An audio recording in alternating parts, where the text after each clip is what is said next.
Muito boa tarde a todos. Sejam todos sempre bem-vindos aqui em nosso espaço Caminho da Luz. Dando sequência aos nossos encontros aos sábados, nosso seminário de relacionamentos afetivos, Tantra, Amor, Sexo e Espiritualidade.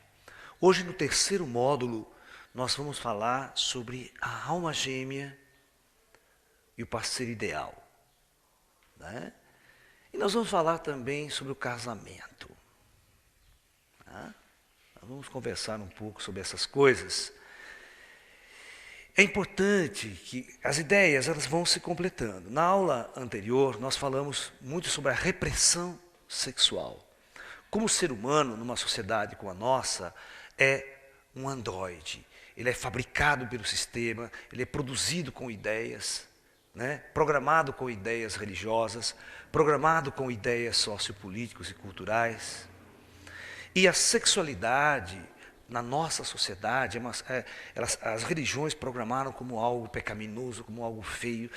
E os grandes cientistas, os grandes psicólogos da história da nossa civilização, Sigmund Freud, Wilhelm Reich, todos esses grandes terapeutas, esses grandes cientistas, verificaram que a repressão sexual é uma das causas mais profundas das doenças psíquicas que o ser humano e emocionais que o ser humano carrega em sua existência.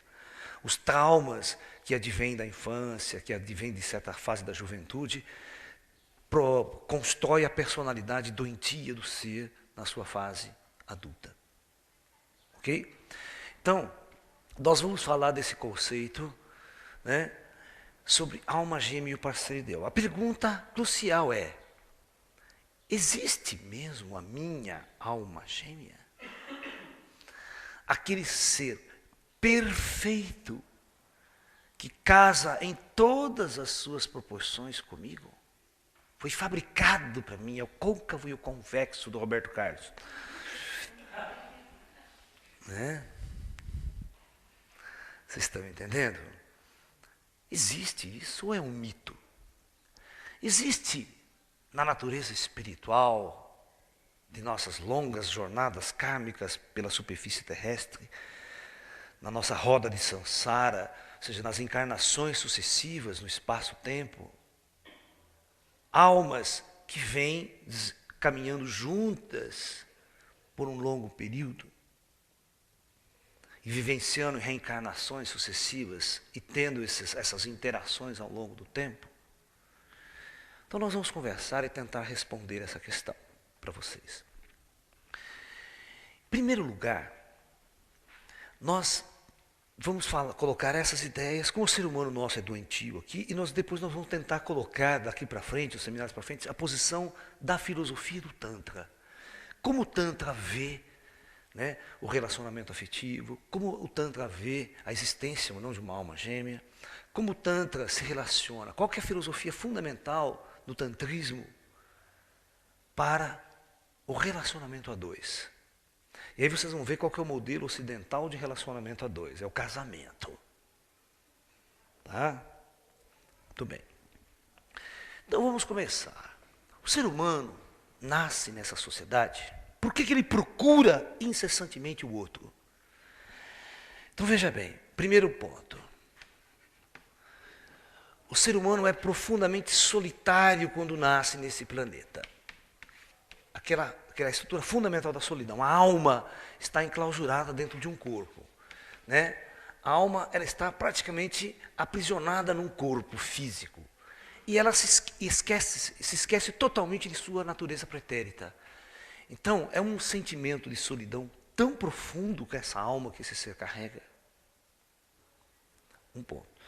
O segundo ponto que nós analisamos, né, nas nossas palestras anteriores sobre esse tema, é exatamente a energia sexual, né? A energia do prazer, a energia sexual, que é a energia sexual. Analisamos as três fases, né? Freudiana, a fase oral, a fase anal e a fase genital, onde a energia sexual se manifesta. E quando o indivíduo chega então na puberdade, né? começa-se então a grande procura pelo outro. É a garotinha aí dos seus 14, 15, 16 anos, uma rapazinha, aquela busca, a festinha, a escola, a patati, a paquera, a busca, a necessidade incessante. E é exatamente neste período que advém uma das maiores doenças que o ser humano pode carregar em sua existência, que é a paixão. Que ele confunde totalmente com a palavra amor. Ninguém ama outra pessoa. Você se apaixona por outra pessoa. Amor, você não pode falar que você ama um parceiro sexual, afetivo. Porque esse amor, ele é falso. Ele é uma paixão. E eu vou mostrar para vocês que ele é um estado doentio e desequilibrado do ser.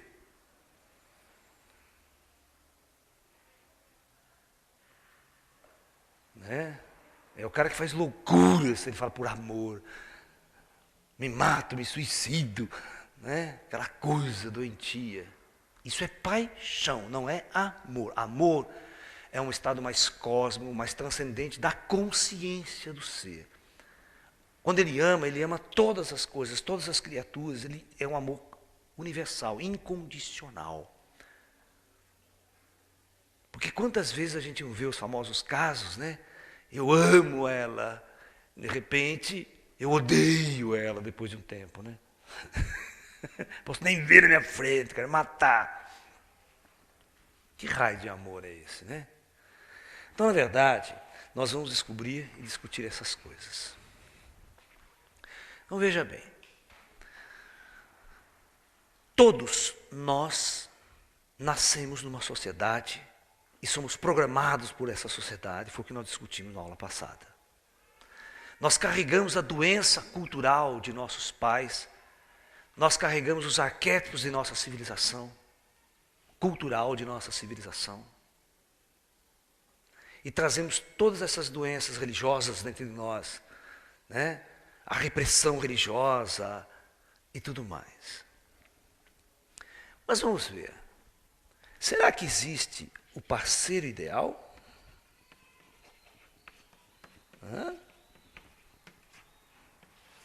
Será que existe mesmo o parceiro ideal? Eu creio que a maior parte das pessoas começam a montar em sua mente, os jovens principalmente, os mais velhos não, porque já passaram pela vida, já viram que a coisa não é por aí. Mas os mais jovens que estão chegando agora para essa jornada terrena, eles começam a projetar e a construir dentro de sua mente o ser ideal. Você pode até fazer uma pesquisa nas escolas, eu sei disso, porque eu trabalhei muitos anos da minha vida com jovens nesta faixa de 16, 17, 18, 19, 20 anos, dando aula em colégio, cursinho. Então eu convivia demais com isso. Então se você fizer uma pesquisa, chegar nessas classes e perguntar para a menina, me fala qual que é o namorado ideal para você. Aí ela vai falar, eu queria um loiro, olho azul, assim, assado, tal. E ela vai descrever o que ela quer. Você está entendendo? Então todas as pessoas começam a projetar o seu ideal.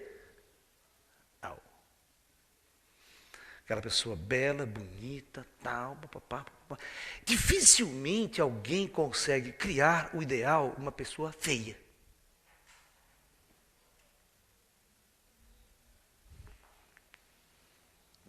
Manco.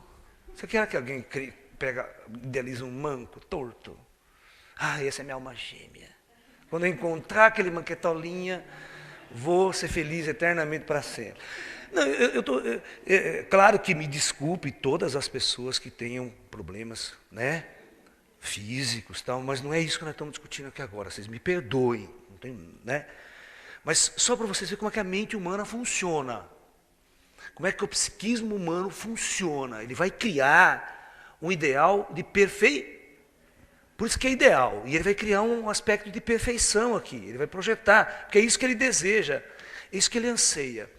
Por isso que as pessoas têm fantasias sexuais eróticas com as artistas de novelas, das revistas, aquela playboy, aquela coisa, aquela deusa, certo? Física. Então as pessoas começam a projetar essa imagem. E não é só a imagem física que ela projeta a imagem, ele tem que ser médico, tem que ser isso, ela projeta as características todas, entendeu? Tá? A personalidade, tem que ter muito dinheiro, tem que ter carro, tem que ter uma fazenda, tem que gostar disso, tem que gostar daquilo, de tudo que eu gosto. Então você começa a projetar. Então, muito bem. Quando você projeta, agora você vai ter que sair à busca, né? Vamos procurar esse treco aí. Então, você vai no boteco, começa a procurar. Então, começa aquilo que a gente chama de sair à caça, em busca de. Então, neguinho, toma um banho de loja, perfumão francês, aquela coisa toda, né? E vamos à caça. Vai no boteco fim de semana, vai no posto, na avenida, não sei aonde, onde tem todas as baladas da vida. E a missão desse cara, 24 horas por dia, agora é ficar procurando aquilo que ele projetou, o seu ideal. Aí vocês vão entender por que há frustração constante na vida, porque as pessoas são afetivamente frustradas. E por que os relacionamentos que elas entram não dão certo, não funcionam? Na maioria dos casos. Raras e raríssimas exceções é que a coisa dá certo. É porque a forma como nós criamos o modelo de nos relacionarmos com o outro é doentio, é imperfeito. Se nós tivéssemos uma outra maneira, uma outra construção social para nos interagirmos com o outro, civilizações avançadas fazem dessa forma. Civilizações primitivas e atrasadas vivem constantemente no conflito e na doença psíquica, emocional. Né? Muito bem. Então, a primeira pergunta que você deve se fazer, esse seminário está baseado nesse livro aqui, Relacionamentos Afetivos, que eu escrevi, né? Tantra, Amor, Sexo e Espiritualidade. Eu costumo destacar no livro, à medida que eu vou escrevendo, eu boto umas frases-chave em negrito, assim, que são frases para a gente mentalizar e entender a questão fundamental. Muito bem. A primeira pergunta que nós devemos fazer é a seguinte: será que eu sou uma pessoa ideal para alguém? Porque você está procurando uma ideal para você. Você construiu um modelo de perfeição. E você? Será que você é perfeito para alguém? Olhe para si mesmo. Comece a fazer uma reflexão. Volta para dentro. Porque você começa a exigir no outro um monte de características que você deseja. Mas você nunca parou para pensar, olhar para você, será que eu tenho todas as características que o outro também vai projetar?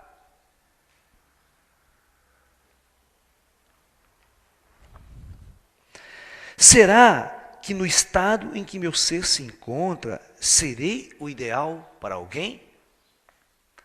Cheio de neuroses, cheio de conflito. Se você tem uma religião, se você tem um conceito, se você tem um modelo de sexo, de afetividade, aquela coisa que a gente já discutiu na repressão sexual. Se você tem aquela couraça, lembra da couraça da aula passada, haitiana? O indivíduo cheio de duro, couraça, não consegue se relacionar, todo com medo, reprimido. Ele é esse cara, e ele que está procurando uma alma ideal.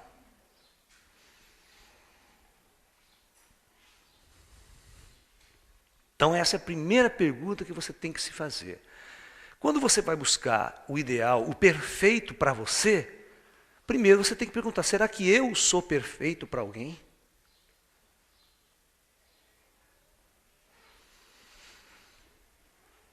Vou contar uma história muito interessante que está num livro do Osho, né, sobre essa questão. O Osho conta uma história muito interessante, que ele era professor numa faculdade na Índia, e tinha um outro professor amigo dele, né, que um belo dia chegou assim para ele e falou assim para ele: olha, eu encontrei a mulher ideal da minha vida. Nossa, ela tem tudo, mas tudo aquilo que eu sonhei numa mulher. Ela é assim, é intelectual, é bonita, é sexy, é gentil, amorosa, e gosta disso, tudo que eu gosto e tal. E, presta atenção, ele tinha marcado um encontro com essa moça, com essa descoberta fantástica, essa raridade planetária, né? E ele ia para o motel com a mulher à noite. Ia ter a sua primeira experiência com a sua alma gêmea, com a sua parceira ideal. Muito bem. Dia seguinte, chega lá esse professor na sala, o professor com aquela cara de...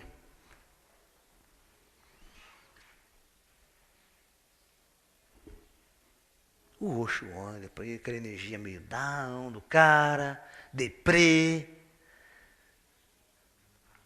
Mas escuta aqui, meu amigo, me conta, como é que foi a noite com a sua mulher ideal? Do jeito que o Osho é, quem conhece. Me conta aí, como é que foi esse encontro com a sua parceira? Você me disse que tinha encontrado a mulher perfeita de sua vida, a alma gêmea. Que era, olha, ela era realmente tudo o que eu sonhei na minha vida. A mulher perfeita, ideal, que eu sempre desejei na minha vida. Então, mas o que aconteceu? Por que você está tão triste assim? Porque eu descobri que eu não sou nada daquilo que ela projetou para alguém.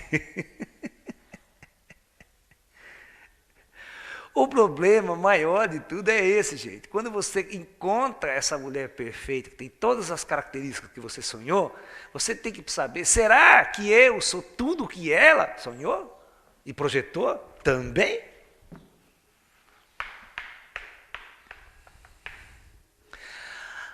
É uma loteria pior que a Mega Sena. Pode jogar à vontade, que você não ganha nunca, né? Você só ganha um cara do Nordeste, lá não sei da onde que você ouve falar que ganhou. Mas, gente, nevermore, nunca, nem passa perto. A gente faz 1, 2 pontos, só olha lá, né? Quando faz. Então, buscar essas coisas é construir esse jogo com a natureza, com a vida. E com as pessoas. E isso é um problema muito sério. Você não vai encontrar do jeito que você... E quando você encontra, você tem esse grave problema. Será que eu sou o ideal dela? Então começa a repensar esse aspecto muito importante. Uma outra pergunta que você deve fazer, às vezes eu já conversei com muita gente que diz assim, ai, Laércio, olha, eu estou com 40, 50 anos da minha vida, procurei a vida inteira e não encontrei até hoje uma mulher ideal.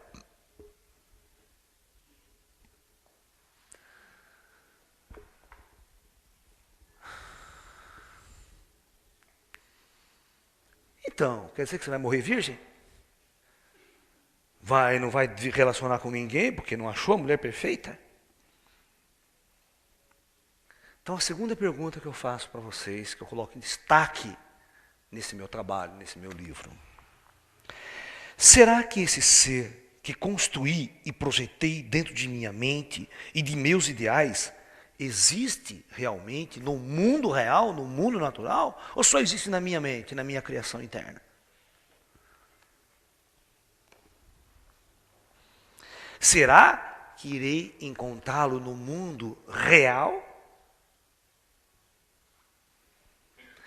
Porque, na verdade, vocês vivem de sonhos de Branca de Neve e os 7 Anões, da Bela Adormecida. Esses arquétipos são construídos na mente de vocês. Todos desejam um príncipe e todos desejam uma princesa.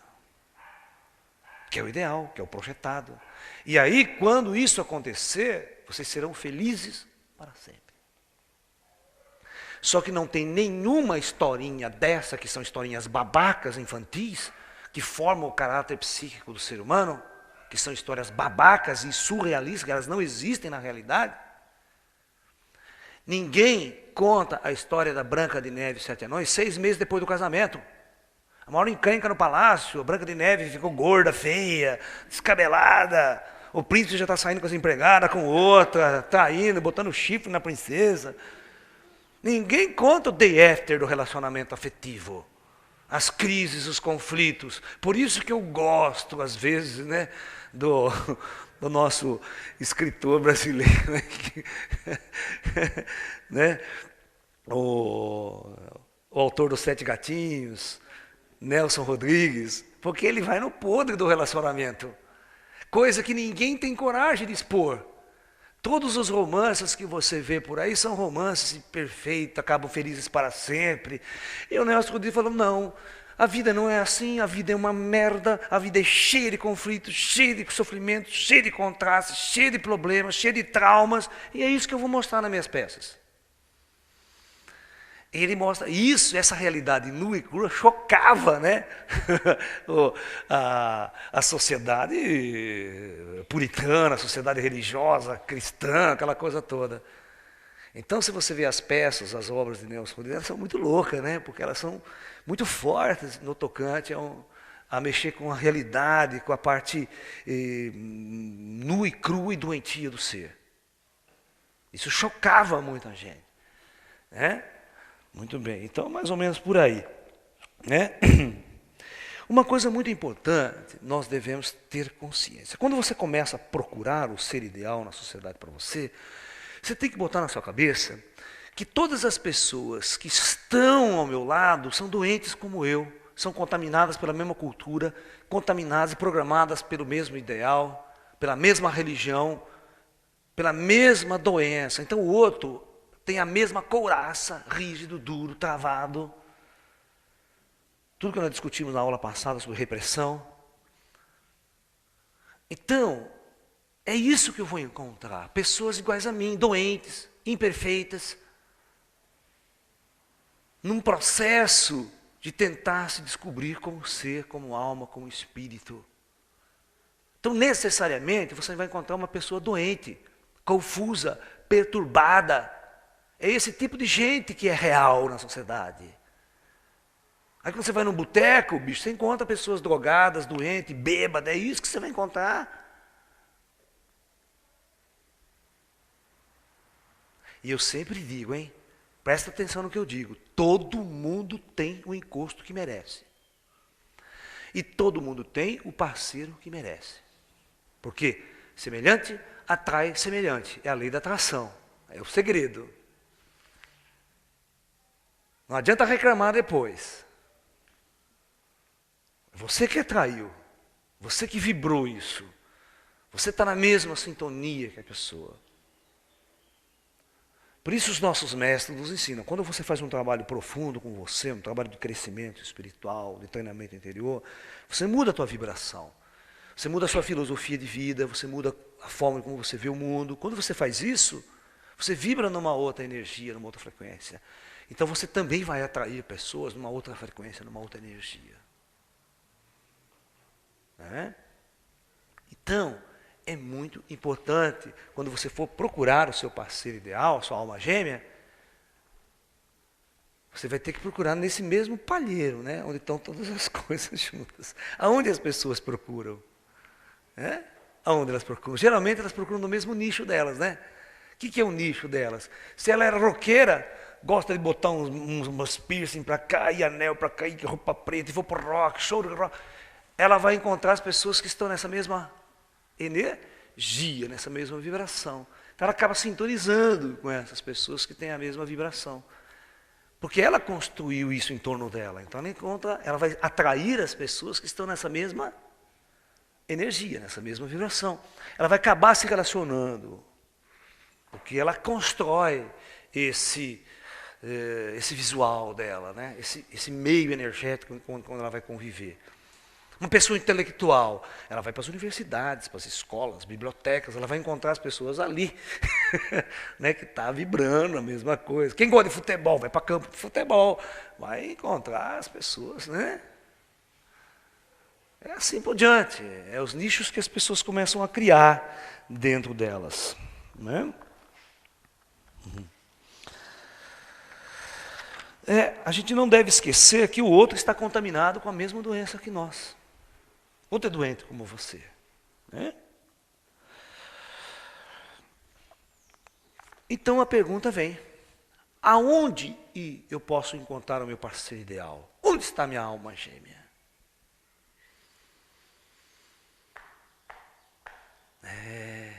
Então nessa sua busca, presta atenção. Nessa sua busca, você vai chegar um momento que você encontra alguém. Opa, estou interessado por aquela. Porque você está num vazio. Veja, você está naquela secura que a gente fala. Né? Aquela secura, aquela ansiedade. Ai, meu Deus, não aguento, mas preciso achar alguém. Ai,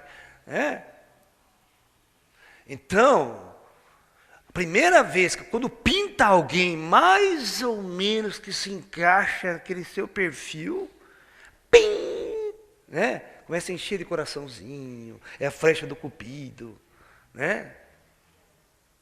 E o indivíduo começa então a fazer o quê? Ele começa a se apaixonar.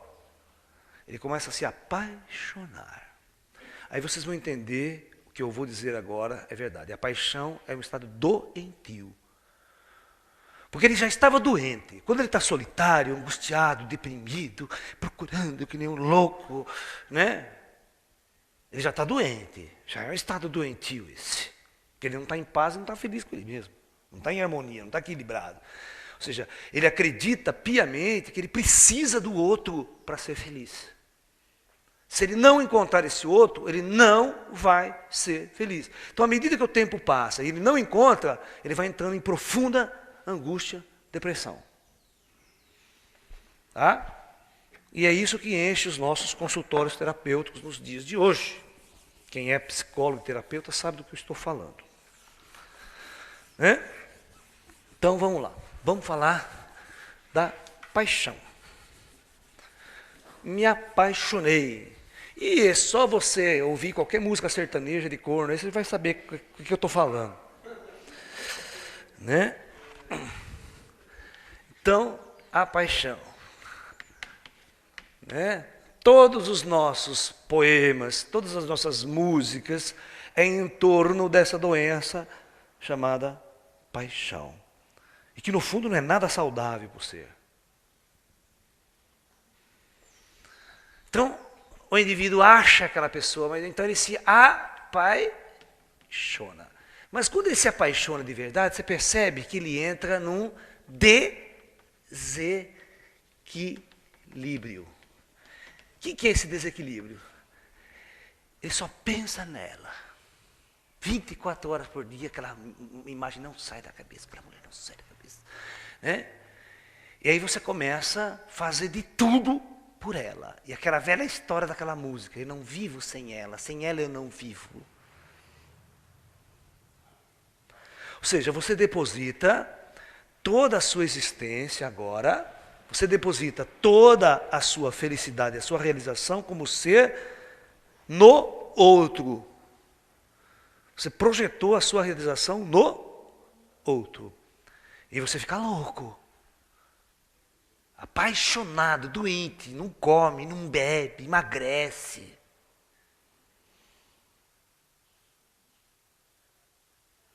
E agora tem um outro problema, né? Você tem que conquistar.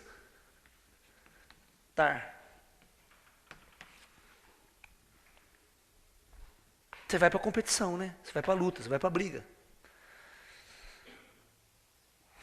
Agora você tem que ser o herói. Você tem que mostrar que você é o poderoso. Agora você tem que conquistar, né?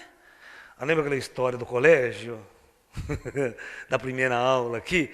Que todo mundo se apaixona pela mais bonita da escola? Todo mundo se apaixona pela mais bonita da escola. Agora todo mundo vai ter que competir para conquistar aquela menina mais bonita da escola. E a menina o mais bonito. E a briga começa. Então aí você começa a fazer de tudo, né? Você tenta agradar, manda presente, manda flores, e não sei o que tem.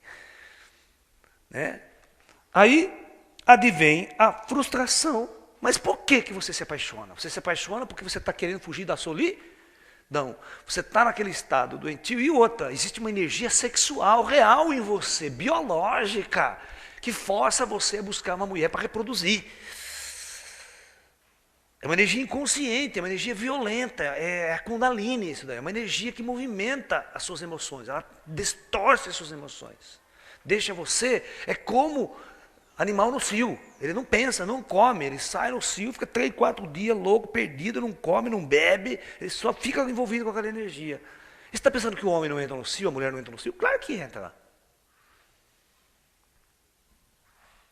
Não é exatamente como os animais, mas tem uma energia muito forte em determinados períodos que coloca ela em constante loucura. Né? Vide a TPM das mulheres. Né? Entendeu? Mudanças hormonais, mudanças estruturais, energéticas, vibracionais, coloca o ser humano numa atitude diferente. Então, paixão. Então, olha que interessante. Imagine quando você se apaixona, você vai ver como é que é uma doença. Você já colocou toda a sua energia no outro. Você faz tudo para o outro. Você se veste para o outro. Você compra um carro para o outro. Você quer fazer sucesso para agradar o outro. Esse é o jogo da sociedade. Mas e quando esse outro que você se apaixonou, despreza você? E além de desprezar você, sai com outro. Começa a namorar outro. Aquela alma gêmea, aquele ideal que você achou, que você se apaixonou, não está nem aí com você. Aí vem a famosa dor antecipada do corno. Né? Ou seja, é aquele corno psicológico, né? Porque ele achava inconscientemente que aquela pessoa era dela, né? Mas não é, no fundo, ela não tinha nem namorado, nem conquistado. Mas quando ela vê, olha a cena, imagine você, paquera pra cacete, ama aquela pessoa, estou apaixonado por ela, de repente vai na noitada, vê aquela pessoa beijando o outro, dando a maior massa, você fica com aquela cara assim, ó, chupando o dedo, como a gente diz, né? E aí você volta para casa completamente arrasado, destruído, né? Vou me suicidar, vou me atirar no Ganges, me atirar no fundo do poço. Agora a moda é você atirar no Ganges.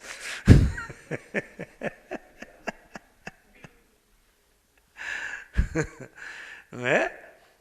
Veja, se a paixão fosse algo interessante, que fosse te elevar, te harmonizar, você não ficava nesses estados.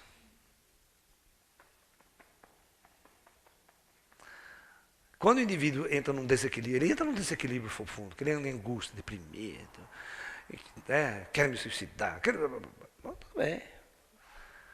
É uma fase. A paixão está aí.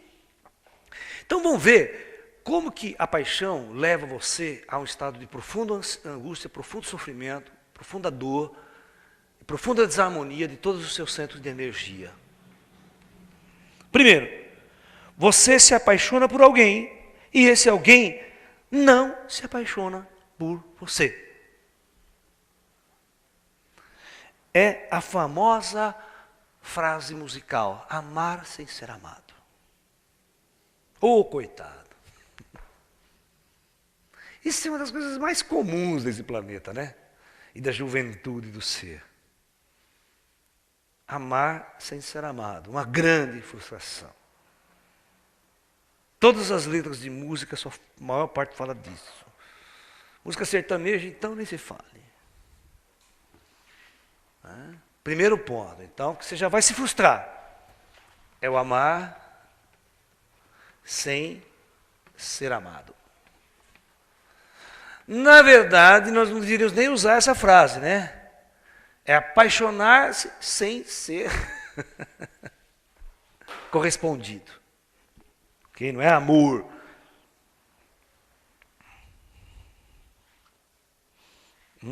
Tá? Porque aquela velha história, né? Será que a pessoa que eu considerei perfeita, ideal, me apaixonei, ela vê a mesma coisa em mim? É uma raridade isso. Então isso já... Muito bem. Muito bem, vamos supor que acontece aquela história da Branca de Neve, do príncipe. Eu encontrei aquela minha alma gêmea. Me apaixonei por ela. E ela também, num lapso de memória, também se apaixona por mim. É aqueles 2, 3 meses de paraíso na terra. É beijinho pra cá, ai meu bem, ai, né? Maravilha. Parece que estou no céu. Mas o tempo passa. As coisas mudam, as coisas se transformam.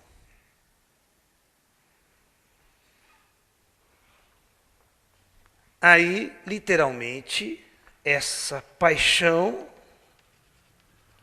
acaba. E pode acabar tão rápido quanto começou. E quanto mais rápido ela começa, mais alto ela começa, mais cedo ela termina. Pode escrever o que eu digo. Porque isso é como funciona a energia nas pessoas.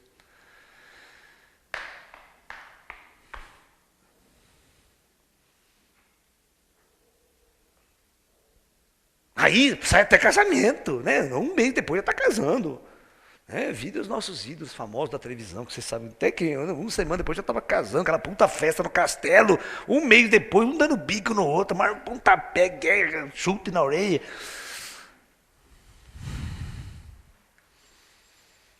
Conto de fadas, televisão, vai tudo lá filmar, né? O casamento do príncipe Charlie e a Lady Di. Você viu que beleza que deu depois que a Lady começou a dar para os outros, né? Lady Di.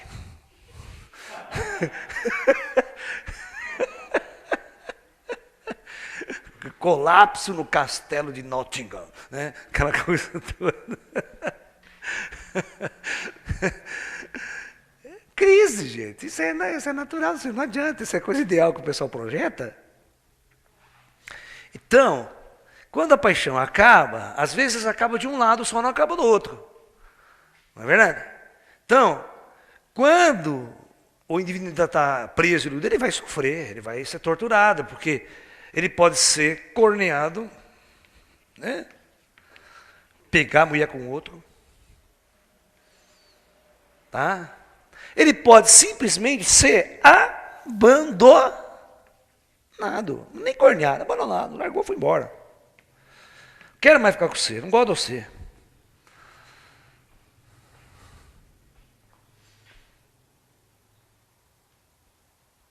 Aí advém novamente a queda do castelo construído. Aquele castelo de areia, aquele castelo falso. Por quê? Qual que é o grande erro? Você depositou toda a sua felicidade, toda a sua realização no outro, completamente fora de você. Quando você está apaixonado, você desloca o seu centro para o outro. Presta atenção, olha, você desloca o seu centro para o outro. Você deposita a sua felicidade, a sua realização como ser nessa vida, nesse planeta, no outro. Isso é o maior erro que vocês podem cometer em toda a sua existência na Terra, porque você não controla o outro, você não possui o outro, você não tem poder sobre o outro, você não controla as emoções do outro, o desejo, os anseios do outro. Isso é o maior risco. O dia que você fizer isso, por isso que eu digo que quando você se apaixona, você desloca-se para o outro, você está fadado, como o Buda dizia, ao sofrimento. É inevitável o sofrimento para aquele que se apaixona. É inevitável, mais cedo ou mais tarde. Porque todo relacionamento, quer vocês gostem ou não, eles funcionam assim. Você tem um pico, depois vai embora. Que nem orgasmo. Tem aquele... Depois... Então é importante nós sabermos como funcionam as coisas, a realidade das coisas. Né? E tem uma terceira hipótese também, quando o outro morre. Está lá nos love, a paixão, bum, parceiro meu morre no acidente de carro, morre não sei que jeito. E eu fico lá, só. Chupando o dedo novamente. Novamente tem que conquistar, sair para a luta. E aí não esquece o outro. Por quê? A coisa, quando o indivíduo se apaixona, encontra a mulher, aquela coisa que eu falei para você, é igual aquela história. Casalzinho sentado no banco, cheio de amores, todo apaixonado, né? No banco do jardim. Ali, beijinho para cá, beijinho para lá. Aí de repente a lua linda no céu brilhando. Aí vem uma nuvem, esconde a lua. E a mocinha fala, meu bem, olha, a lua está se escondendo. E ele todo cheio de amor. Oh, meu amor, a lua, ela está se escondendo atrás dessas nuvens, porque ela está envergonhada diante de sua beleza. E beijinho para cá, beijinho para lá. 6 meses depois, a mesma cena do banco da praça. Um sentado 1 metro de distância do outro. Isso depois do casamento, hein? Novamente a lua brilha no céu, vem a nuvem, entra. E ela fala, ai meu bem, ai a lua, né, está se escondendo atrás da nuvem. E o marido, tá vendo não, sua besta, que vai chover, vamos para casa.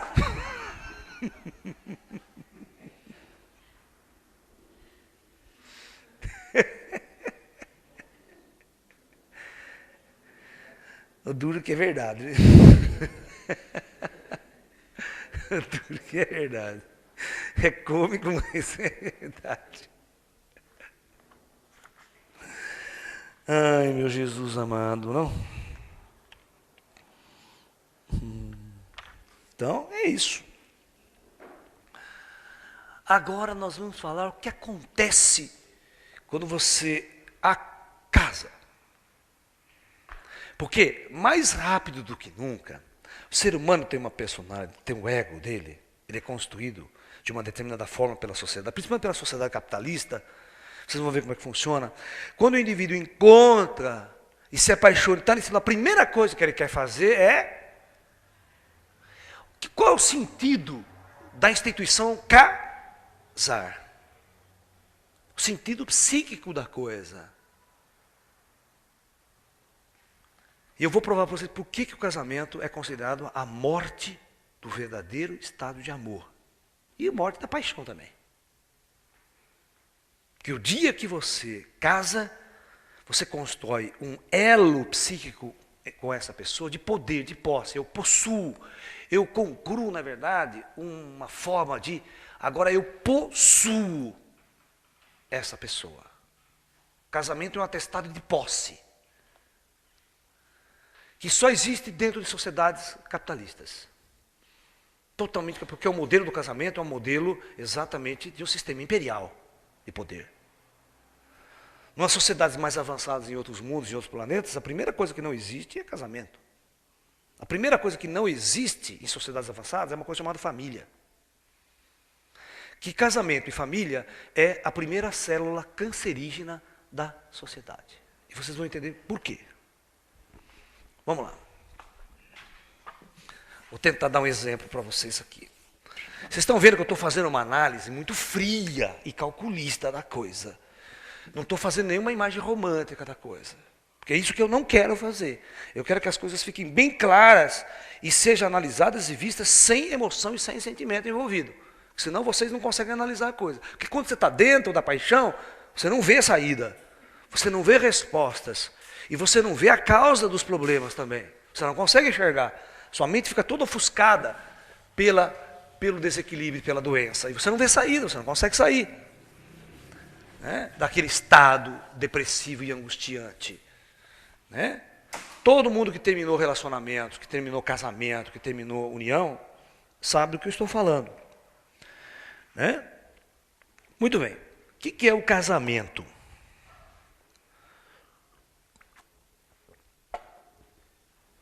Vamos pegar o macho da espécie para fazer uma análise, porque todas as sociedades primitivas e antigas, elas foram patriarcais e não matriarcais, ou seja, Quem comandava a ação na sociedade eram os machos da espécie. As mulheres sempre foram, nessas sociedades do passado, objetos de manipulação dos homens. Tá? Então, esse arquétipo ainda existe dentro do macho, dentro da nossa sociedade moderna. Até pouco tempo atrás, na nossa Constituição brasileira e de muitos países, a mulher não mandava nada. Certo? No casamento. Ele era o chefe da família, o chefe da casa, e se ele se separasse, ele com a mulher ficava sem nada, jogada na rua. E ele era o dono de tudo. Concorda comigo? Essa era a lei brasileira e a lei de muitos outros países. Você vai no Oriente Médio, então, nos países muçulmanos, onde a mulher é um zero à esquerda na sociedade. Porque esses são arquétipos da civilização antiga, de como a civilização tratava a fêmea da espécie ao longo da história. E esse arquétipo está ainda embutido. Né? Você vê, passando nas novelas de hoje, né, a família arruma o casamento. Não é você que se apaixona e escolhe quem você quer. Não, é tudo um acerto comercial o casamento. É um acerto financeiro, não pode misturar castas, né? Onde se viu, que loucura. Então, vamos entender o homem. Vamos entender o homem como um indivíduo assim. Um corpo dele, o corpo. E dentro deste homem está a sua mente. Solitária, sozinha, vivendo aquele vazio. Ok? Então, a personalidade, tudo que ele aprende, toda a cultura que ele assume, cultura religiosa, cultura sociopolítica, cultural, se ele nasce numa sociedade muçulmana, se ele nasce numa sociedade católica, se ele nasce numa sociedade ateu, completamente que são os marxistas, se ele nasce numa sociedade capitalista, ele vai criar uma personalidade e que nós chamamos isso de ego. Toda essa personalidade, toda essa coisa, a gente chama de ego do ser humano, o ego dele. E numa sociedade capitalista, desde tempos imemoriais, se você olhar uma sociedade tribal, uma sociedade até animal, os animais, eles vão fazer isso. Primeira coisa que eles fazem é, no seu ecossistema, no seu meio ambiente, delinear um território de seu domínio. Então o tigre, por exemplo, ele está lá na floresta, ele está aqui. Aí ele vai construir radialmente um território que ele vai considerar como propriedade dele. Presta atenção psicologicamente como é que a coisa funciona. Então, ele demarca fazendo xixi, ele vai demarcando todo esse território aqui. Por isso que os cachorros, o gato, ele faz xixi em tudo quanto é canto, marcando o território. Que é para que o outro não entre, para que quando o outro macho chegar ali, perceba que aquele território tem outro tigre, tem dono. O tigre, o gato, o cachorro, os animais marcam dessa forma, certo? E como é que o ser humano marca o seu território? Fala para mim. Vamos ver. Cerca. Muito bem, constrói uma cerca de arame farpado. Então o homem vai lá e constrói a sua cerca. Então tudo que está aqui dentro passa a ser propriedade dele. Muito bem. Como o homem, o gato, o cachorro, o animal, que não tem a capacidade de construir e manipular coisas, ele vai achar uma toca para morar, né? Um buraquinho, que a gente chama de casa. O homem, então, vai fazer uma casa, um abrigo. Então, o homem vai lá e faz uma casa. Aí vocês vão entender como é que funciona o arquétipo da mente humana. Aí vocês vão ver se o casamento vai dar certo em relação a relacionamento afetivo, em relação a amor. Aí, esse homem começa a plantar aqui, e quando ele sai para fora de uma excursão, tudo que ele acha de interessante, ele traz para dentro do cercado dele, certo? Se ele acha um cavalo, ele traz outro cavalo para ele. Se ele acha uma vaca, ele traz uma vaca para ele. Traz uma galinha, ele traz a galinha. Então tudo começa a ficar propriedade e está dentro do ser. Imagine se outro ser humano vier aqui tentar entrar no cercado e roubar as coisas dele. Vai dar tiro, vai matar, vai começar o conflito.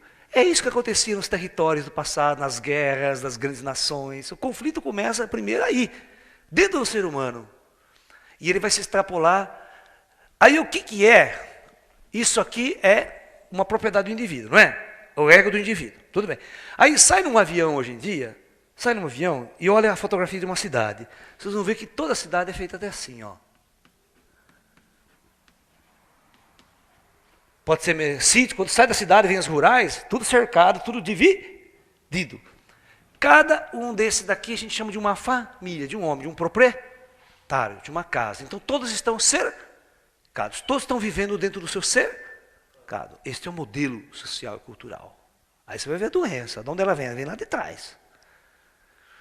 Tudo bem, vamos pegar, aí eu vou provar que isso aqui é a célula cancerígena da sociedade. Por que ela destrói, que causa guerra, conflito, e vai à guerra nuclear, e vai se bobear a destruição total do planeta? Esse cara aqui, presta bem atenção, ele começou a construir toda a sua personalidade, todo o seu ego. Foi lá comprar um carro, trouxe aqui para dentro. O carro é propriedade dele agora, certo? Vamos sair dos tempos antigos, vamos para o tempo moderno. Então ele faz a casinha, compra um carro, propriedade dele. Você já pensou se alguém vai lá e dá um risquinho no teu carro? Novo, comprei novo. O cara fica um doente mental, quer matar. Sai no trânsito, arranca revólver e mata. Quanta briga de trânsito. Se o cara dá uma batida então no seu carro, pelo amor de Deus. Ele vira um animal. Isso está provado. Todo mundo vira um animal no trânsito. Tem até aquele famoso filme, né, do Walt Disney, né, que tem o Pateta lá no trânsito, né? Uma arma doente mental. Tocou no carro dele, então é como se tocasse no seu próprio corpo. Porque tudo que está aqui dentro de cercado é a extensão do ego dele. A extensão dele mesmo. A propriedade é a extensão dele mesmo. Então veja bem, ele traz a carro, traz galinha, traz casa, traz todas as coisas ele constrói aqui. Ele não se interessa nem um pouco pelo que está acontecendo na propriedade do Isso aqui pode ser uma favela, cair nos pedaços, o cara pobre está nem aqui, ele quer que o cara se lasque, porque é uma competição. Agora está faltando o quê, hein? Ele comprou carrinho, comprou tudo, enfeitou, pintou a casa. O que está faltando para ele trazer para a casa dele, para a propriedade dele? Tudo que falta. O ideal, está fartando minha parceira ideal, minha alma gêmea, meu ser, minha doce, minha vida, minha paixão, minha tudo, o meu tudo. Então, presta atenção no que vai acontecer. Enquanto essa mulher está lá fora, é apenas uma namorada, não está dentro do cercado. Então, psicologicamente, ele não é dono dessa pessoa. Ele não tem uma lei. A mente dele sempre vai perceber que ela pode partir a qualquer momento, porque ele não tem a posse. Ele não está no cercado. Então ele faz de tudo para agradar, manda flores, esse beijinho para cá, beijinho para lá. Mas o dia que o nego inventa essa história de casar,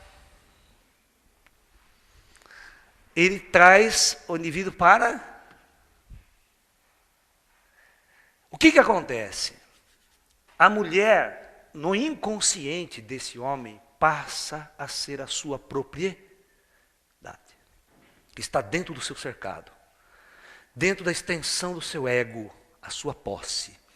Por isso que da mesma forma, quando alguém risca o carro dele, ele vira um animal, e quando alguém passa a mão na bunda da mulher dele, o que vocês acham que acontece?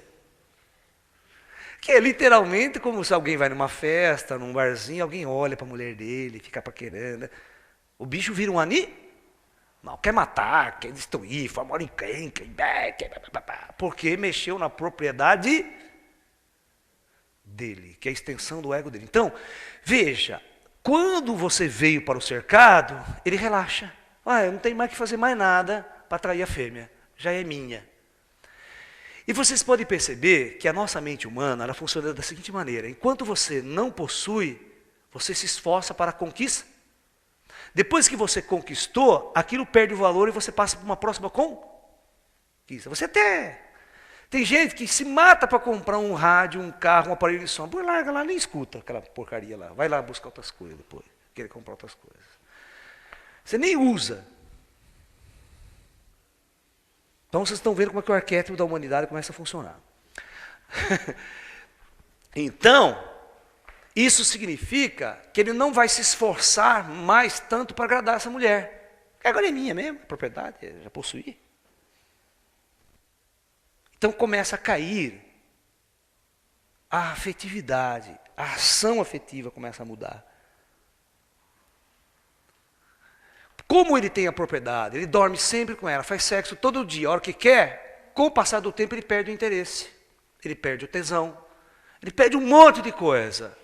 Até aquela paixão ele acaba perdendo. Por isso que em muitos casos, esse mesmo macho começa a ter amantes, procurar outras pessoas, prostitutas, isso, aquilo, porque ele tem a fantasia e começa a viver, quer viver lá fora.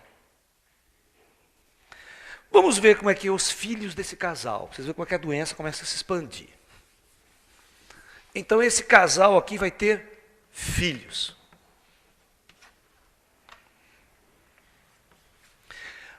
Vamos supor que ele tem uma menina como filha e um menino. Vocês vão ver como é que vai funcionar. Vocês vão perceber que o menino, macho, é a extensão do ego do próprio pai. É a extensão do pai. E a menina é a extensão da mãe. Então vamos ver o que acontece. Imagine quando essa menina e esse menino está com 14, 15, 16 anos de idade, certo? Na puberdade, vamos olhar a cena, para vocês entenderem como é que o pai e a mãe encaram os filhos como objetos de propriedade. E as suas ações são diferentes. Imagine se o menino, com 15, 16 anos, chega assim para o pai e fala assim para o pai, pai que, olha, eu transei com aquela menininha da escola. O pai, ele se enche de alegria. Fala, meu filho puxou a mim, esse é macho. Ele vai para o boteco, conta para todo mundo, olha, meu filho, cara, pega todos na escola. Você não tem noção, puxou o pai aqui. O pai também era paquerador, pegava todas. Maior orgulho? Orgulho, certo? Porque o filho é a extensão do ego dele. Então ele está vendo no filho a reprodução dele, ele fica feliz. Agora, pensa na seguinte cena, a menina de 15, 16 anos chega para o papai e fala, papai, que dei para o meu namorado hoje. O que vocês acham que vai acontecer? Porrada, expulsa de casa, você é uma vagabunda, uma puta, uma prostituta. Agora eu pergunto, por que é assim? Porque no inconsciente dele, é como se a mulher dele tivesse transado com outro. Então ele se sente traído. Mas quando o filho faz a mesma coisa, ele se sente o quê? Como se ele pode. Ele pode. Mas a mulher, nem a filha. Então é assim que funciona já os mecanismos da repressão, os mecanismos do poder, o mecanismo da posse. Os filhos são propriedades do casal. E é tratado como uma propriedade. Qualquer ação dentro desse cercado. E a sociedade é hipócrita. Ela veste essa criança, o cara dá tudo para essa criança, bonito, mas se tiver um cara na favela do lado, morando numa casa pobre, sem ter o que comer, ele não está nem aí. Está pouco se lixando. É cada um para si. Porque o ego individual está na solidão individual. E o homem quer ser feliz na individualidade. E nunca na coletividade. Logo, isso aqui está fadado à destruição. Por quê? Porque ele vai entrar em conflito com a própria mulher e com o próprio filho. Porque o ser humano não é essa máquina. O ser humano é uma alma, é um espírito que está ali, cheio de emoções, de conflitos, de perturbações, querendo algo mais. Por isso que a gente chama que essa é a primeira célula cancerígena da sociedade, porque aqui isso aqui é um câncer. Não vai funcionar isso aqui. Pode funcionar por um pouco tempo, mas chega um ponto que isso aqui entra em colapso. É pai que briga com a mãe, briga com o filho, e pá, hoje em dia você vê. Filho vai se droga, a hora que volta para casa, conflito e briga com a mãe, e a mãe que larga do marido, e pá, a família desequilibrada, e os filhos não sabem para onde vai. E quando isso aqui explode? O filho não sabe para onde vai, não sabe quem ama, com quem manda, perde toda a sua conectividade do seu. Vocês têm que pensar nisso, nesse detalhe que os consultórios estão cheios. Então, eles ficam sem ação, porque não foi construída uma outra forma deles se organizarem na sociedade que não fosse o que a gente chama de família. E que as instituições cristãs e religiosas é o que mais defende, né? Eles não conseguem enxergar que essa é a doença, que essa, psicologicamente, nunca vai funcionar numa sociedade avançada. Aí o conflito se estabelece, aí vai se estabelecer o conflito com o vizinho. Primeiro muro aqui, o vizinho. E um conjunto de casas faz uma nação, faz uma cultura. E essa nação, na fronteira entre as nações, é que acontecem as guerras e os conflitos. Todos vocês sabem disso. Primeira Guerra Mundial, Segunda Guerra Mundial, os grandes impérios lá antigos, Alexandre o Grande invadindo, conquistando, matando tudo, para trazer a propriedade para onde? O que Alexandre o Grande, nas suas grandes conquistas pelo mundo, fazia? Simplesmente pegar toda a riqueza para trazer para o seu cercado, que era o seu império. O que cresceu? O império é um cercado crescido. Então, psicologicamente, o ser humano funciona desse jeito. E se ele não abrir espiritualmente, encontrar o seu processo espiritual, ele vai fazer, a sua ação no mundo vai ser uma ação nefasta, vai ser uma ação de conquista, vai ser uma ação de destruição, vai estabelecer o conflito que está dentro dele para o resto do mundo lá fora. Quando você pergunta para Buda sobre o mal no mundo, o Buda dá risada, porque ele fala que o mal não existe no mundo. O mal começa, cresce e termina dentro do próprio homem. Aqui, ó, dentro do ego. Tudo que está à volta dele é extensão do seu ego. É expressão do que está dentro do homem.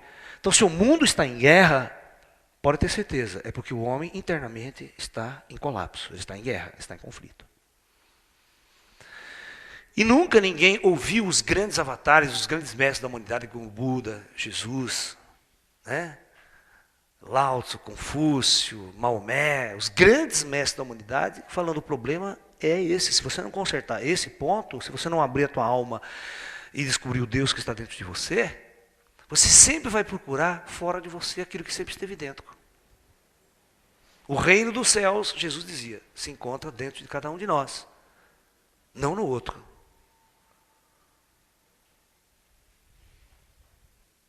É por isso que muitas escolas esotéricas, elas vão ao extremo de você negar o outro, vou para as montanhas, não quero saber de mulher, de relacionamento afetivo, nem de sexo, e tento encontrar o meu eixo, o meu centro. O Tantra é uma das únicas escolas de sabedoria esotérica do mundo que não faz esse abandono do outro. Ele tenta trabalhar junto com o outro essa descoberta interna. Usa o sexo como uma ferramenta de crescimento interior, de despertar de nossa potencialidade interna. E é isso que nós vamos estar conversando nos próximos módulos. Como a gente vai desenvolver essas questões. Entendeu? Então é muito importante que nós tenhamos noção do que... Nós estamos no terceiro milênio, as vésperas de uma grande nova era, uma grande mudança planetária.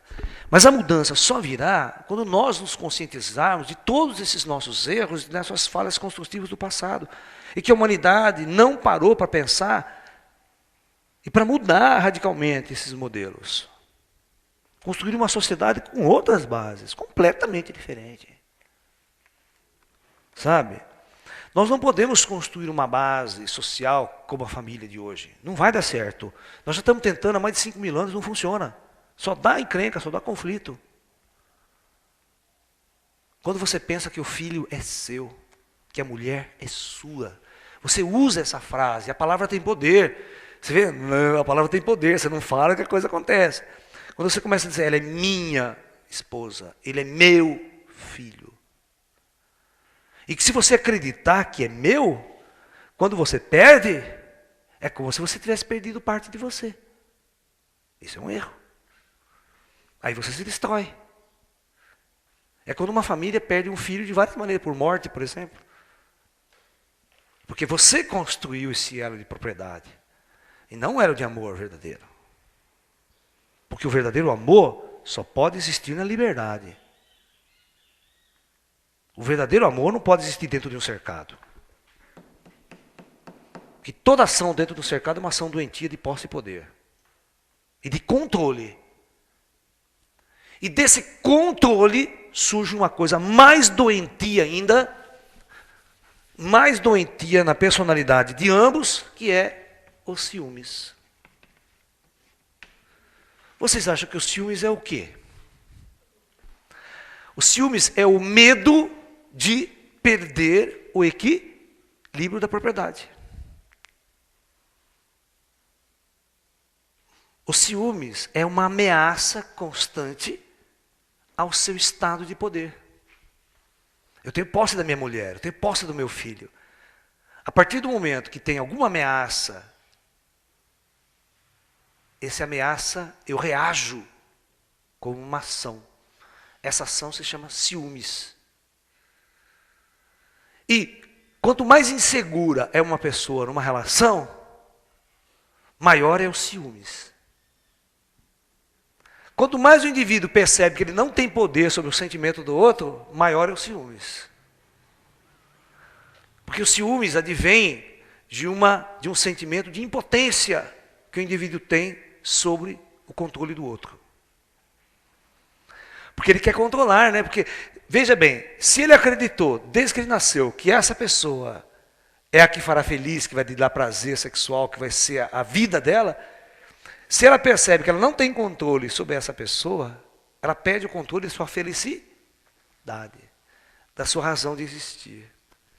Então, esses ciúmes, em determinados casos, se torna tão doentio a ponto de acontecer esses famosos crimes passionais, né? A pessoa abandona, ele vai lá matar a mulher, mata uma amante, mata a família e se suicida depois. De tão doentio que é esse estado chamado ciúmes, possessividade, isso é a morte do amor. A morte da paixão. E a morte de todo o estado harmônico e equilibrado que um ser possa viver. Então eu quero que vocês olhem para dentro de vocês. Você que está me ouvindo em casa, olhe para dentro de vocês e veja que tipo de relacionamento que você tem com a sua pessoa, com o seu parceiro, com a sua parceira. Você tem ciúmes dela? Você tem medo que ela largue de você e troque você por outra?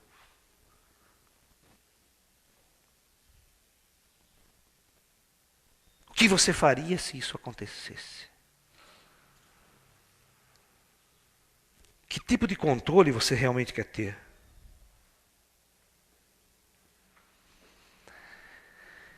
Então preste atenção no que eu vou falar para vocês, no toque que eu vou dar, que não é o Laércio, isso aqui é uma coisa milenar dos grandes mestres do passado.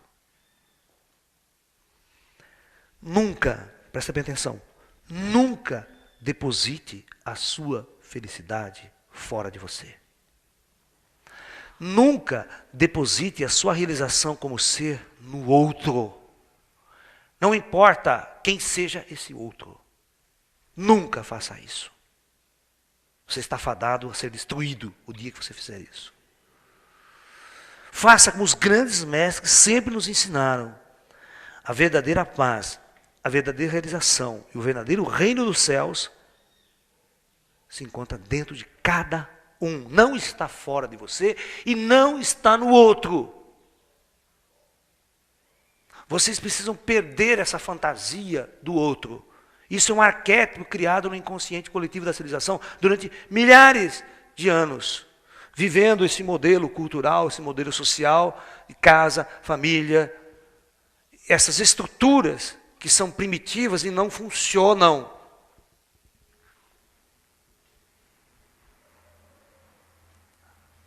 Tá?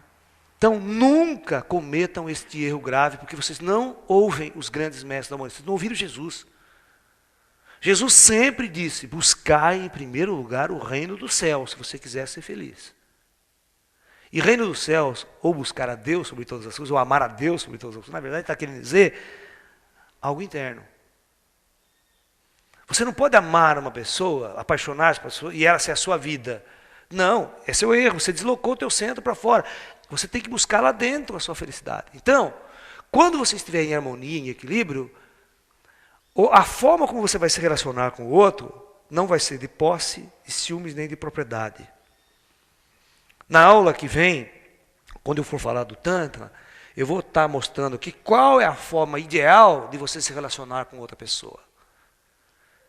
Se desse jeito é doentio, não vai funcionar, vai ser catastrófico, e é um modelo que todo mundo faz na sociedade, todo mundo quer viver isso, todo mundo quer casar, entrar numa igreja, para com isso. Isso aí é primitivo, isso não funciona mais. Todos os consultórios psicológicos estão cheios de pessoas doentes e 99% é problema afetivo. Problema de casamento que não funciona, que não deu certo, de frustração amorosa, frustração afetiva. Bicho, Até 50 anos atrás, a estrutura social era criada de determinada maneira, presta atenção, em todos os países do mundo quase, onde a mulher, estava lá o macho dentro da casa e a pobre da mulherzinha aqui. Ela era propriedade desse macho. Se ela resolvesse ir embora, sair do relacionamento, ela ficava completamente destruída, porque ela não tinha propriedade, ela não tinha poder, não tinha mais nada, e tinha a velha fama de ser uma mulher separada. Ela não tinha direito a nada. Quem ficava com a propriedade, a casa, tudo, era o macho. Então, ela era escrava desse macho. O casamento, na maior parte das pessoas, pode fazer um estudo no passado, já tinha acabado no primeiro mês do casamento. Mas ela não ia embora. Ela aturava esse marido, esse relacionamento, para o resto da vida. Era o modelo. Veio a Índia, o modelo cultural. Mulher casa, não existe quem separa. Não existe separação. Porque você tem que aturar aquele casamento arranjado, arrumado, de propriedade. O Japão era muito assim, a China era muito assim. As culturas medievais. E esse arquétipo veio. Então, esta mulher, o casamento já tinha acabado, destruído, mas ela não se separava. Agora, hoje, a partir da revolução da mulher, a emancipação da mulher, que a mulher vai para o trabalho, a mulher vai fazer faculdade, ela vai estudar, ela vai conseguir sua autossubsistência, sua autoindependência. É por isso que os casamentos não duram um ano, a maioria dos casos. Pode fazer uma pesquisa, faz uma estatística, ela séria mesmo, vocês que são terapeutas, psicólogos, faz uma estatística. Quantos casamentos tem por ano? X. Quantos casamentos terminam em um ano? Vocês vão ver que vocês vão dar risada. Porque elas têm alternativas para ir embora, elas não têm medo mais de ir embora. Essa instituição, esse cercado, já não afeta tanto psicologicamente mais essa pessoa. Então o casamento acaba mesmo.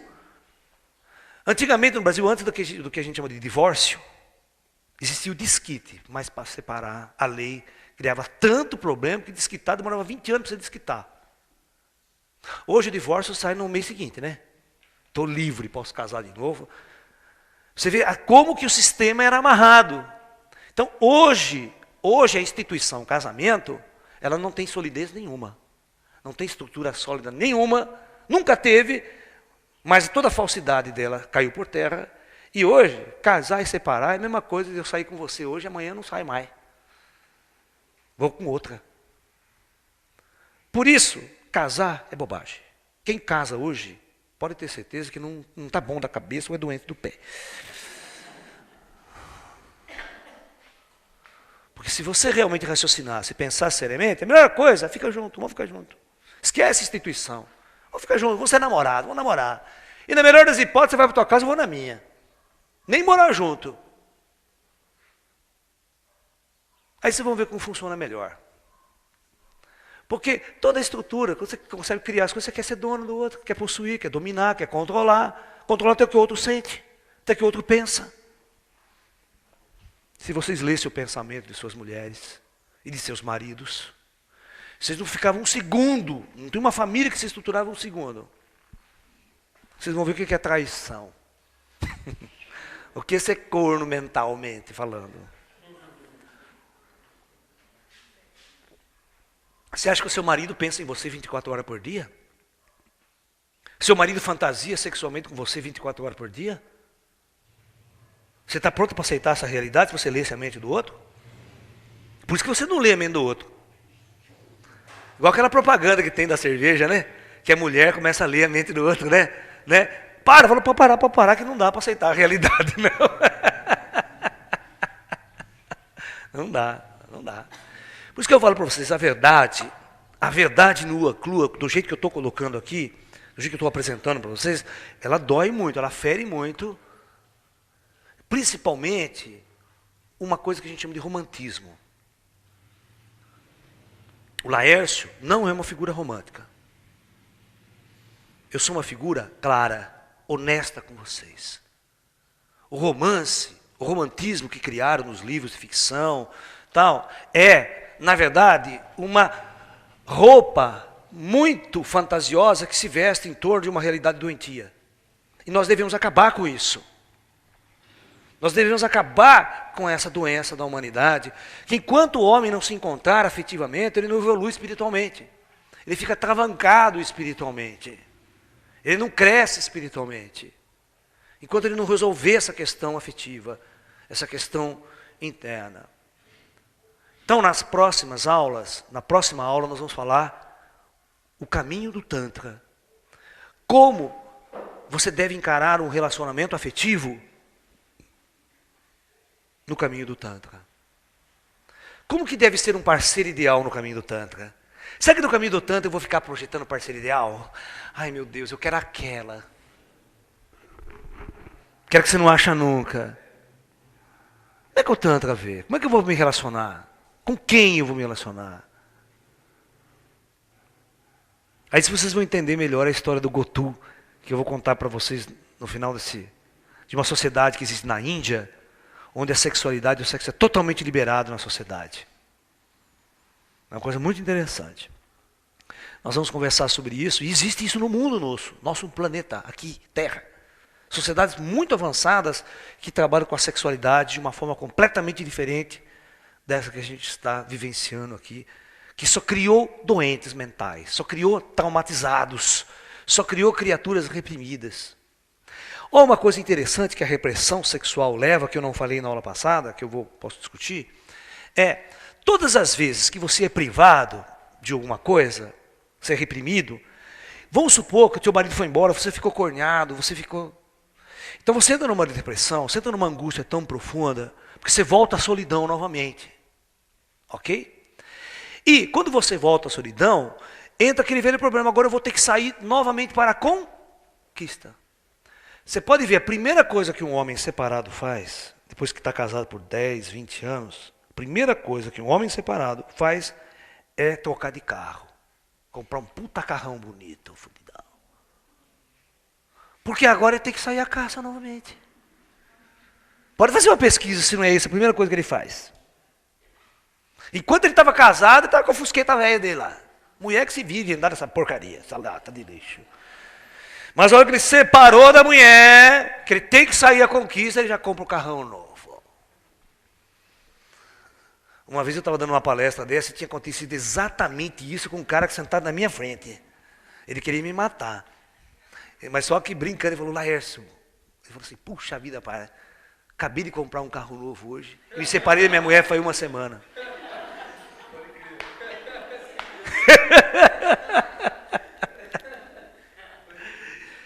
Então, quando uma pessoa fica muito vazia, não consegue, mesmo jovem, quando não consegue conquistar, não acha alma gêmea, está na frustração, ou perdeu no casamento. Então, a solidão é tão grande que vai criar um mecanismo de fuga. Olha, presta atenção. A psique humana vai criar um mecanismo de fuga. E os mecanismos de fuga são os mais interessantes possíveis. Presta atenção nos mecanismos de fuga freudiano, jungiano e todas as outras Jungs mais. Né? O mecanismo de fuga tem um monte, gente. Então, geralmente, os mecanismos de fuga levam a um estado de compulsão.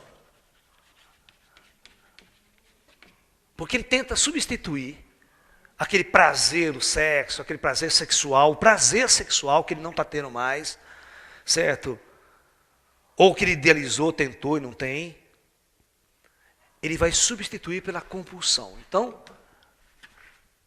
compulsão à comida. Não, o cara começa a comer. Porque o comer tem muito a ver com o prazer do sexo. Porque na fase oral, ele comia porque dava prazer na boca. Ele era impulsionado a comer. Então o comer é muito bom, dá prazer. Então você começa a comer.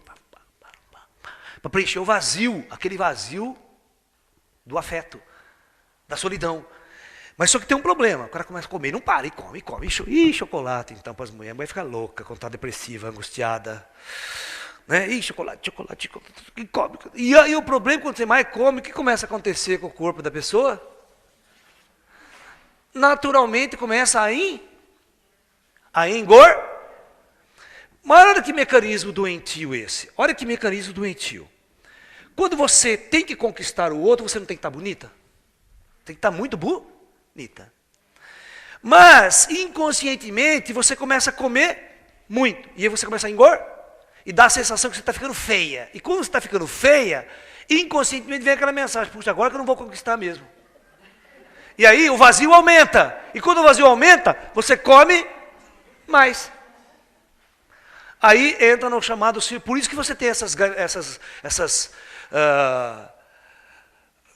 como é que chama? Obesidade mórbida, aqueles gordos de 350 quilos que não param de comer.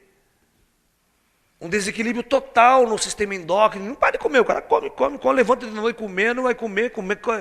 Já viu esses caras que comem dormindo?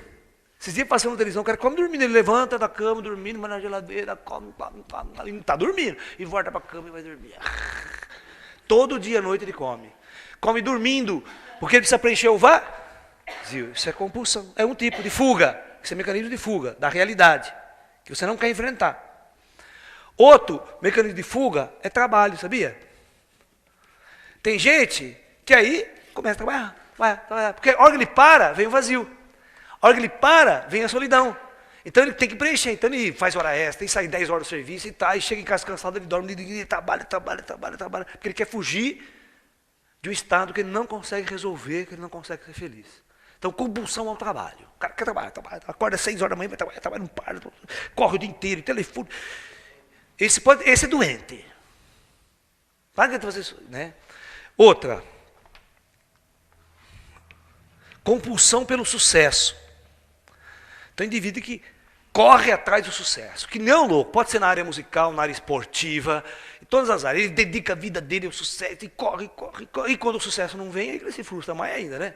Imagina quando não vem, não ganha em segundo lugar, não pega em primeiro, e aí vai, aquela luta. Então, compulsão ao sucesso. Então, tem um monte de compulsão interessante aqui, vocês podem me ajudar a achar as compulsões, deixa eu ver se eu consigo achar aqui, mais compulsões, né? Para me lembrar aqui.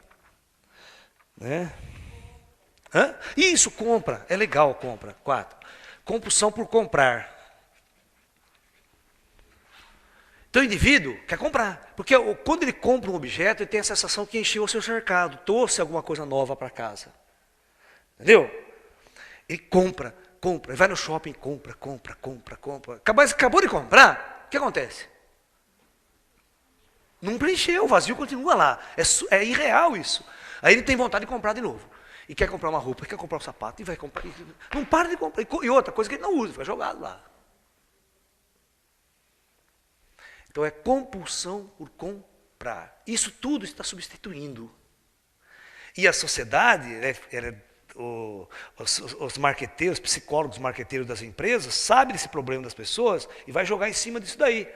Por isso que atrás sempre de todo carro bonito, na feira de automóvel, bota uma mulher gostosona sentada lá. Puta shortinho gostoso, assim. Porque está mexendo com o inconsciente, comprou o carro, acho que leva a mulher junto. É isso que é a venda. Qualquer produto, cigarro então, bota aquele cara feliz, aquela mulherzona bonita, beijando, cara, dá um beijo na mulher. Depois de transar, todo mundo fica fumando na cama. Isso é uma maneira de você inconscientemente vender o produto. Associar ele ao sexo, associar aquele vazio que você tem. Você pode notar, vai na prateleira de supermercado, vai desodorante feminino. Não tem nenhum desodorante feminino que não seja em forma de pênis. Todos eles são assim. Óbvio, é verdade. Pode escrever o que eu digo. Existe algum desodorante que não tem essa forma? Raríssimo, né? Não vende, mas não vende. Fica lá na prateleira. Todo desodorante, a maior parte deles tem esse formato. Pode olhar, pode fazer a pesquisa no mercado. Né? Faz um favor, vai lá, pega um desodorante que está lá no meu quarto para mim, traz aqui correndo. Vou mostrar para você se é verdade ou não. Subliminar, isso é tudo energia psíquica trabalhando com a sua frustração. Ele vai vender para você, fazer você comprar exatamente aquilo que inconscientemente você está realmente necessitando, que é preencher o seu vazio, sua afetividade e seu sexo. Entendeu? Aí, você está entendendo? Aí, ó. O formato sempre é um formato, olha aqui, ó. É meio subjetivinho, mas tá, né?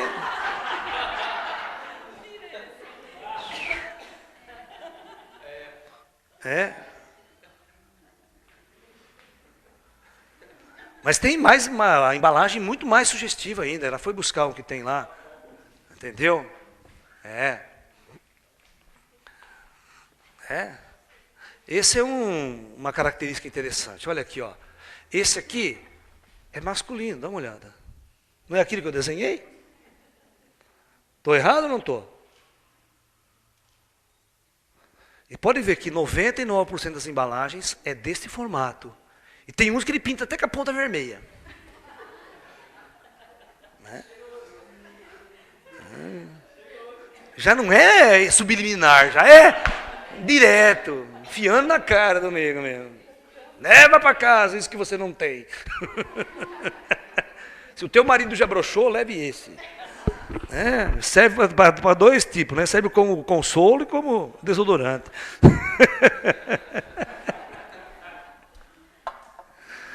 É isso aí, né, gente? O mercado utiliza das suas frustrações, das nossas frustrações, para vender. E outra, você está pensando com os desenhistas industriais que desenham embalagens? Eu fui assistir uma defesa de tese no Mackenzie, em São Paulo, sobre desenho industrial, e a menina estava exatamente fazendo shampoo. E aí ela foi explicar exatamente por que a embalagem do shampoo dela era desse jeito. A cor. Tudo subliminar, respondendo ao mercado. Se você for produzir um produto para o homem e para a mulher, é completamente diferente. A forma e a cor e a embalagem que você vai produzir esse produto. Ok? É muito interessante. Então, o sistema sabe do nosso defeito e quer vender tudo isso para nós.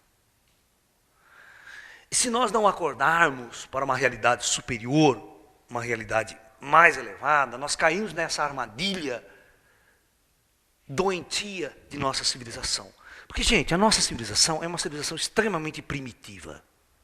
Extremamente primitiva, antinatural, morando nas grandes cidades, vivendo ideologias socioculturais e religiosas extremamente primitivas, levando o ser humano a esse estado de profunda doença, e ninguém consegue detectar essas falhas. Os terapeutas, os psicólogos estão começando a detectar tudo isso. Porém, eu pergunto, quantas pessoas desse nosso país têm acesso a um psicólogo, a um terapeuta para resolver seus traumas? Quando você estava na escola, no segundo grau, né, primeiro grau, que você estava apaixonado pela menininha, chorando, morrendo, algum professor na escola se preocupou com isso? Ou as escolas simplesmente estão interessadas em formar androides para o sistema de consumo, formar robôs, formar médico, engenheiro, matemático, físico, mas ninguém está se preocupado com você, se ele estava feliz, se ele estava realizado, se ele estava afetivamente legal. Nunca ninguém se preocupou com vocês. A sociedade não tem o mínimo interesse em trabalhar esse seu lado. Uma sociedade avançada, todos deveriam trabalhar a sua sexualidade desde cedo. Desde cedo, institucionalmente falando. Porque é a parte mais doentia do ser. Se é a parte mais doentia do ser, por que ninguém toca nesse ponto?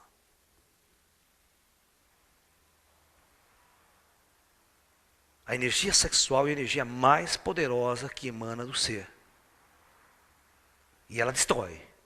Ela mata. Quando ela não está harmonizada, equilibrada, ela mais destrói do que leva alguém à felicidade.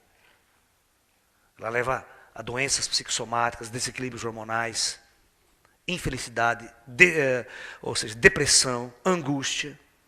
E nunca se esqueça, semelhante atrai semelhante. Se você está deprimido, você vibra, a sua aura toda vibra depressão.